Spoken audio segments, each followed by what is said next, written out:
जय श्री राम जी। जय श्री राम। आज आपकी दो बुक्स लॉन्च हुई हैं, कॉन्ग्रेचुलेशंस ऑन दैट। एक हिंदी में और एक इंग्लिश में, हर आत्मा का प्रतिबिंब रामायणा के 25 दर्पण। आपने पहले हेल्थ एंड मेंटल वेलनेस पे बुक्स लिखी और इस बार आप अध्यात्म की ओर प्रस्थान किए, तो रामायणा ही क्यों चूज किया आपने? बात आध्यात्म की हो रही है। देखिए, ये तो बिल्कुल एक नेचुरल प्रोग्रेशन है। हम पहले शरीर से शुरू होते हैं, तन से शुरू होते हैं, फिर मन पे जाते हैं, फिर आत्मा पे जाते हैं। तो पहले हमने तन के बारे में परफेक्ट हेल्थ इन 20 वीक्स या क्योर योरसेल्फ नेचुरली जैसी किताबें थी। उसके बाद आदमी के मन को शांत करने के लिए स्ट्रेस टू सेरेनिटी जैसी किताबें थी। और उसके बाद जो जो आदमी अपनी चेतना को ऊपर उठाता है तो फिर तो आध्यात्म ही अगला आता है। तो ये एक नेचुरल प्रोग्रेशन थी।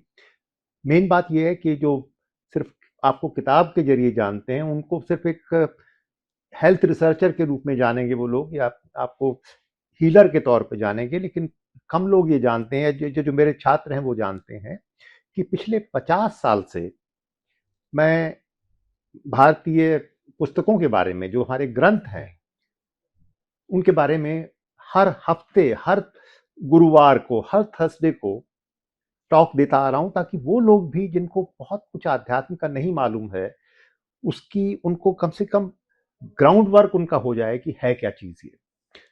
तो ये किताब उसी से निकली है। फिर आपका सवाल था कि रामायण ही क्यों चुनी गई। देखिए, ऐसा है कि भारत में किसी ने कोई भी ग्रंथ चाहे ना पढ़ा हो, रामायण को कम से कम वो जानता जरूर है। चाहे वो रामलीला के जरिए हो, या दादी नानी से सुनी कहानियों के जरिए हो, या इधर उधर से बातें सुन के ही उसको हुआ हो। तो एक तो ये कारण था कि रामायण को चुना गया। और दूसरी बात ये थी कि रामायण और महाभारत दो ऐसी किताबें हैं जिसपे हमारा पूरा धर्म टिका हुआ है। आम आदमी उसको एक कहानी की किताब के तौर पे पढ़ते हैं। आप कभी भी ध्यान देकर देखिएगा कि पूरे विश्व में आज तक कोई भी जो किताब लिखी गई है, नॉवल लिखा गया है, या कोई भी जो फिल्म बनी है, इन दो किताबों में उन सब के प्लॉट हैं। कोई भी कहानी उसके बाद लिखी ही नहीं जा सकी है। तो रामायण से क्योंकि लोगों का लगाव पहले से है, तो इसलिए रामायण को चुना गया। और क्योंकि ना केवल ये शिक्षाप्रद है बल्कि ज्ञानप्रद चीज है, हमको दोनों तरफ से इसका लाभ होता है। हमको प्लॉट पहले से पता है कि रामायण में क्या हुआ था, तो इसलिए चुना गया। और इसमें मेन ये किया गया है कि कोई अलग से रामायण नहीं है, क्योंकि राम राम की कहानी है रामायण। तो उसमें सारा जो फोकस है वो राम पर केंद्रित है। राम के बारे में हम सब कुछ जानते हैं। अब राम अवतार हैं, राम सूर्य हैं। जब सूरज निकलता है तो तारे कहाँ नजर आते हैं? तारे छुप जाते हैं। इस किताब में ये बताने की कोशिश की गई है कि इसमें जो भी चरित्र आता है, चाहे वो उनके खुद के पिता दशरथ हों, या उनके साथ उनके भाई हों, या उनके भाइयों की जो पत्नियां हैं, सब के सब महामानव थे। वो हमसे करोड़ गुना, अरब गुना, जितना भी ज्यादा आप कह लें उतने महान थे। तो वो जो बाकी जो 24 कैरेक्टर है, राम एक हो गए, बाकी के 24 लोगों को आम लोगों तक पहुंचाने के लिए कि उनको भी समझिए। जो राम से आपने पाया है बहुत अच्छा किया, लेकिन उनके जीवन को समझ के भी, उनको जान के भी आप बहुत कुछ पा सकते हैं। साथ में कोशिश ये की गई कि देखिए, रामायण में जो कुछ भी है, एक तो वो कहानी है और बड़ी रोचक कहानी है। घर में शायद आपके यहाँ भी 4-5 साल के बच्चे भी बहुत मजे से उस कहानी को सुनते होंगे, और हनुमान की अमर चित्र की कथा देख के शायद अपने हाथ में गदा लेके भी घूमते होंगे। लेकिन उस एक एक घटना के पीछे पूरे का पूरा एक फिलॉसफी पड़ी हुई है। हर चीज का एक स्पिरिचुअल अर्थ है। एक तो हम लोगों को वैसे ही ज्यादा ग्रंथ पढ़ने का रिवाज नहीं रहा आजकल। हम उसको चार चादरों में लपेट के सम्मान के लिए तो रख देते हैं, लेकिन पढ़ते पढ़ते हम उतना है नहीं। और अगर पढ़ते भी हैं तो उसका जो ये आध्यात्मिक अर्थ होते हैं, गूढ़ अर्थ जो होते हैं, वो पहली बार पढ़ने को समझ ही नहीं आते जो पहली बार पढ़ता है। मेरा सौभाग्य ये रहा कि घर में पिता को भी और दादा को भी, दोनों को ही पढ़ने का शौक था। और उसके साथ में उस समय में रिवाज ये था कि दादा अपने पोतों को बैठा के उसके बारे में कुछ ना कुछ बताता रहता था।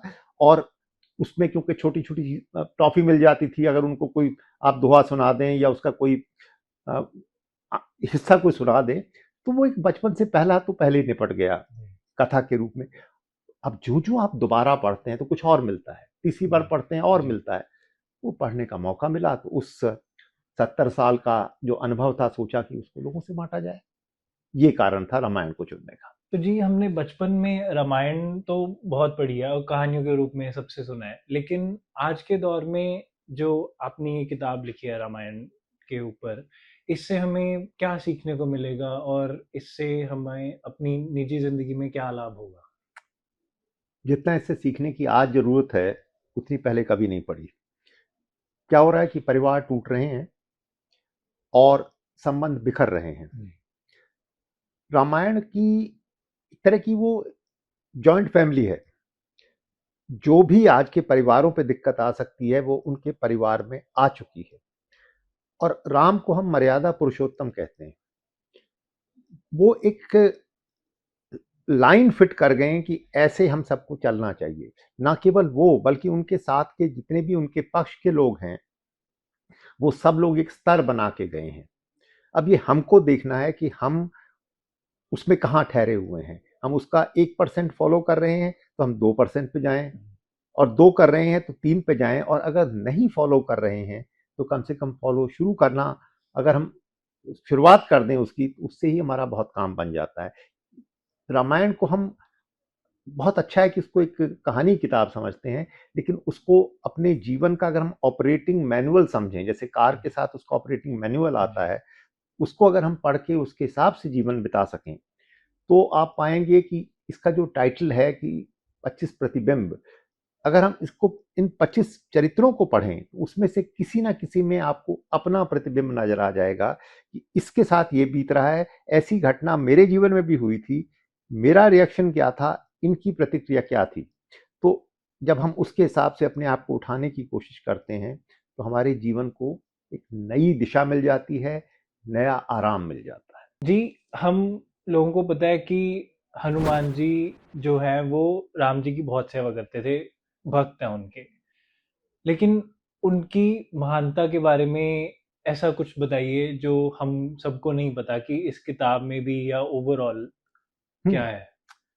हाँ, देखिए, बड़ा मजेदार सवाल है, क्योंकि एक तरफ वो भक्त हैं और दूसरी तरफ उनके भी मंदिर हैं।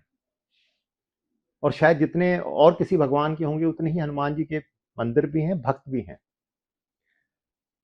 और ये तब हो रहा है जबकि उन्होंने खुद कहा है कि जो सुबह मेरा नाम लेगा उसको सारा दिन खाना नहीं मिलेगा। वो नहीं चाहते थे कि उनके मंदिर बने या उनके लोग पूजा करें, लेकिन करनी पड़ेगी, क्योंकि उनके अंदर जो महानता थी आध्यात्म में, जितना कोई सबसे ऊपर जा सकता है, वहां पर हनुमान जी पहुंचे हुए थे।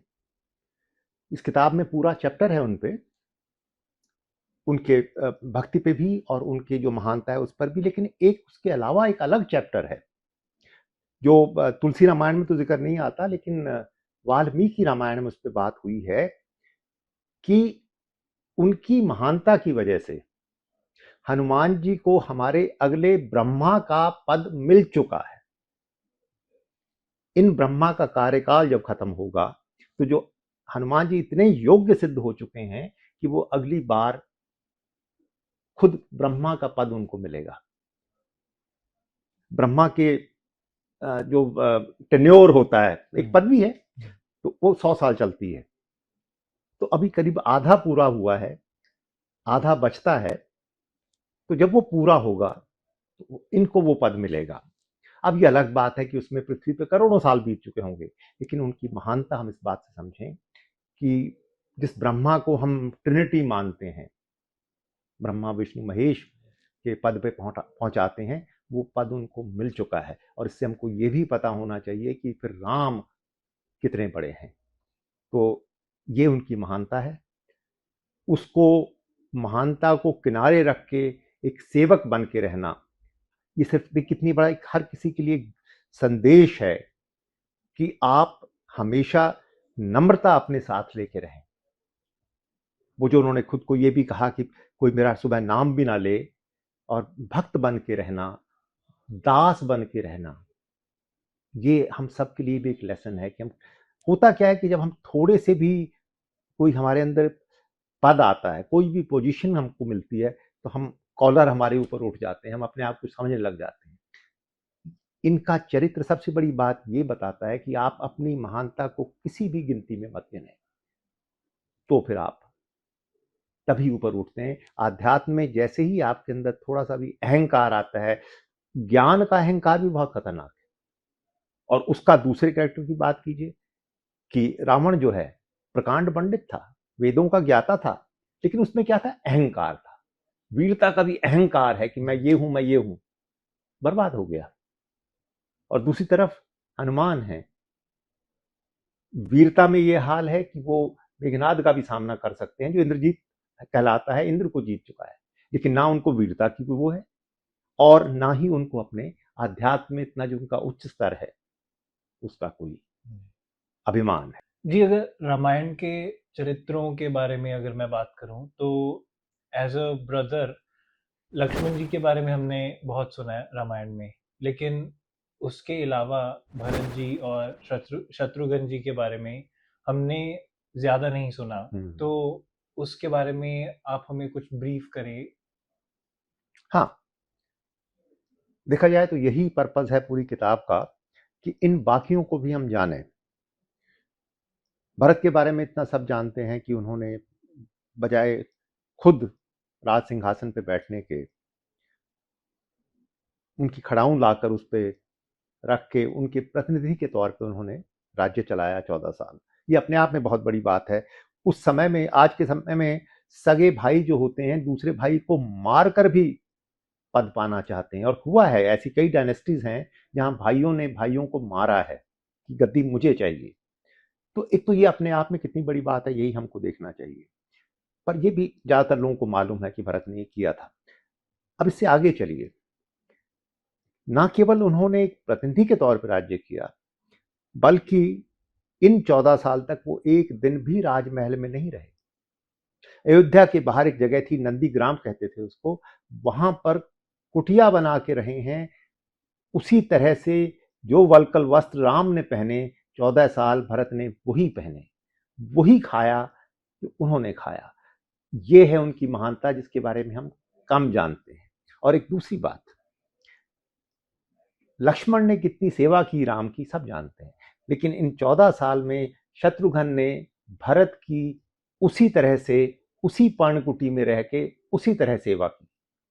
इस तरह के तथ्य हैं जो मैं इस किताब में उभारना चाहता हूं कि राम तो सूर्य हैं ही, लेकिन ये अपने आप में कितने बड़े सितारे हैं ये हमको जानना चाहिए। सोचिए कि शत्रुघ्न को तो कुछ भी इसमें कारण ही नहीं था उनका इतनी सेवा करने का, लेकिन वो ना केवल अपने भाई के साथ रहते हैं, लेकिन सेवक बन के कुटिया में रहते हैं। तो इस तरह की बहुत सी घटनाएं हैं जो हमको अपने धर्म के बारे में जरूर जाननी चाहिए, क्योंकि हमारे यहाँ जो धर्म होता है, रिलीजन वर्ड हमारे में नहीं है। धर्म का मतलब होता है कोड ऑफ कंडक्ट। धर्म क्या है? जैसे हम कहते हैं कि आग का धर्म है जलना और जलाना, तो यहाँ रिलीजन से मतलब नहीं होता। ये एक विदेशी कॉन्सेप्ट है कि हिंदू एक धर्म है, धर्म की बात नहीं है। उसका कैरेक्टर क्या है, हमारा चरित्र क्या है। धर्म के लिए जरूरी नहीं, क्या इसलिए हमारे यहाँ जरूरी नहीं होता मंदिर में जाना। हमारे यहाँ ये है कि मेरा कंडक्ट कैसा है, मेरी जो दिनचर्या है, मैं कैसा व्यवहार करता हूँ। तो वो इन्होंने एक तरह का इतने ऊंचे आयाम सिद्ध कर दिए हैं कि इसका कोई क्या मुकाबला करेगा। तो जी, लक्ष्मण जी के बारे में सब जानते हैं कि उन्होंने अपना सारा वनवास जो है वो सीता जी के साथ और राम जी के साथ ही बिताया है, लेकिन उनकी पत्नी उर्मिला जी के बारे में बहुत कम लोग जानते हैं। उनकी महत्वता क्या है, या फिर इस किताब में उनका चरित्र किस हिसाब से बताया गया है? जी हाँ, इस वाली किताब में उनका पूरा एक अध्याय है, क्योंकि मेरे हिसाब से उनकी कुर्बानी या उनका जो त्याग था वो शायद पूरी रामायण में सबसे बड़ा था। और इसीलिए सीता जी ने कहा भी था कि मुझे जो भी कहते हैं कि मैंने कुछ किया है, उर्मिला ने उससे 3 गुना किया है। बहुत कम लोग जानते हैं कि जैसे विवाह से पहले भी जैसे लक्ष्मण हमेशा से राम की सेवा में रहे, उर्मिला उसी तरह सीता की सेवा करती थी। और फिर ये घटना होने के बाद तो कमाल हो ही गया था कि अ, कम से कम राम के साथ सीता तो थी, लक्ष्मण तो उनको पीछे छोड़ गए थे। और फिर जब वहां गए हैं तो कथा के हिसाब से ये हुआ कि वो चाहते थे कि मैं दिन रात राम की सेवा करूं, सोना भी नहीं चाहते थे। तो निद्रा देवी उनको कहती हैं कि ये तो संभव नहीं है, सृष्टि का नियम है कि आपको सोना तो पड़ेगा। कहते नहीं माता, कुछ तो कीजिए, किसी तरह से मेरी कुछ उपाय कीजिए कि मैं 14 साल जाग के इनकी सेवा कर सकूं। तो उन्होंने कहा कि अगर तुम्हारी जगह कोई 14 साल तक सो सके, यानी कोमा में रह सके, तो ये किया जा सकता है कि किसी एक का रोल कोई दूसरा प्ले करेगा। अगर तो उनके कहने पे निद्रा देवी ने पूछा उर्मिला ने से कि क्या आप सो सकती हैं, तो उन्होंने कहा हाँ। तो कहानी के हिसाब से 14 साल तक वो कोमा में रही, उनके सोने की कमी उन्होंने पूरी की। और इसीलिए एक बड़ी मजेदार घटना हुई थी रामायण के हिसाब से कि जब लक्ष्मण ने मेघनाद को, जिसको इंद्रजीत भी कहते हैं क्योंकि वो इंद्र को जीत चुका था, जब उसको मार दिया, तो उसके बाद उसकी पत्नी, जिनका नाम सुलोचना था, वो रोती हुई वहां पर आई, युद्ध के क्षेत्र में आई अपने पति की सर को लेने के लिए वहां से। तो उन्होंने एक बात कही थी लक्ष्मण को कि सुमित्रा नंदन, कभी भी ये मत सोचना कि तुमने मेरे पति को मार दिया। मेरे पति को दो औरतों ने मारा है, एक का नाम है सीता और एक का नाम है तुम्हारी पत्नी उर्मिला। अगर तुम्हारी पत्नी 14 साल सोकर नहीं काटती तो कोई तरीका ही नहीं था कि आप मेरे पति को मार सकते। तो इस तरह की बहुत सी छोटी छोटी बातें हैं जो इस किताब में उभारने की कोशिश की गई हैं, ताकि हम जितना प्यार राम को कर सकते हैं उतना ही बाकी के चरित्रों को भी हम अपने आत्मसात कर सकते जी, आजकल रावण के ज्यादा गुणगायन गाए जा रहे हैं, तो इस पे आपका नजरिया क्या है? हैं। जी हाँ, बिल्कुल, आजकल कई लोग उनको उभारने की कोशिश कर रहे हैं। एक बहुत बड़ी नादानी है। ज्ञान कितना था वो इंपॉर्टेंट नहीं है। ठीक है, प्रकांड पंडित थे, वेदों के बारे में सब कुछ जानते थे, लेकिन जो उनके साथ कमियां थी उनकी वजह से सब कुछ छिप जाता है। जैसे हमने जो कपड़े पहने हुए हैं वो कितने भी सुंदर क्यों ना हो, लेकिन अगर उसमें छोटा सा भी दाग है तो वो कपड़े को अच्छा नहीं लगने देता। उसी तरह से रावण के साथ जो उसका अहंकार था, जो उसका हर चीज को छीनने की इच्छा थी, तो उसके हर गुण बेकार हो जाते हैं। हम बात लौट फिर कर वही हमारे धर्म पर आ जाती है कि आप क्या जानते हैं उसका कोई महत्व नहीं है। आपके रोजमर्रा की जिंदगी में आप उसको कितना इस्तेमाल कर रहे हैं, वो ज्यादा जरूरी चीज है। मैं प्रकांड पंडित मैं भी हो सकता हूं, लेकिन अगर मैं पूरे दिन प्रवचन देता हूं और शाम को अगर चोरी करता हूं तो फिर मेरा प्रवचन किसी काम का नहीं है। तो वो जो इसको फैलाने की कोशिश कर रहे हैं वो नादानों वाली बात कर रहे हैं। उनको मालूम नहीं है कि रावण ने अपने ऊपर कितनी पैरों पे कुल्हाड़ी मार ली थी। अगर वो सिर्फ महानता को अपने जीवन में चरितार्थ करता, अगर वो उसको रोजमर्रा की जिंदगी को उस तरह जीता, तो फिर वो सीता को क्यों उठा के लाता। अब एकदम से आपका किया कराया सब बेकार हो गया। तो ये चीजें हमको नहीं भूलनी चाहिए। बाकी दुनिया है, वो अपने व्यक्तिगत लाभ के लिए कुछ भी कर सकते हैं, किसी एक जाति को उठाने के लिए या किसी क्षेत्र को उठाने के लिए कि लंका है और भारत में झगड़ा हो जाए, ये सब बातें चलती रहती हैं। लेकिन जो आध्यात्म में जाते हैं वो ये नहीं देखते कि किसमें ज्ञान कितना था। किताबी ज्ञान जो होता है तो उसके लिए तो आजकल तो सबसे ज्यादा ज्ञान तो गूगल बाबा को है। ज्ञान की क्या जरूरत है, हमको भरा पड़ा है ज्ञान। लेकिन कैरेक्टर बिल्डिंग क्या है, चरित्र हमारा कैसा है, उस पर बहुत कुछ निर्भर करता है।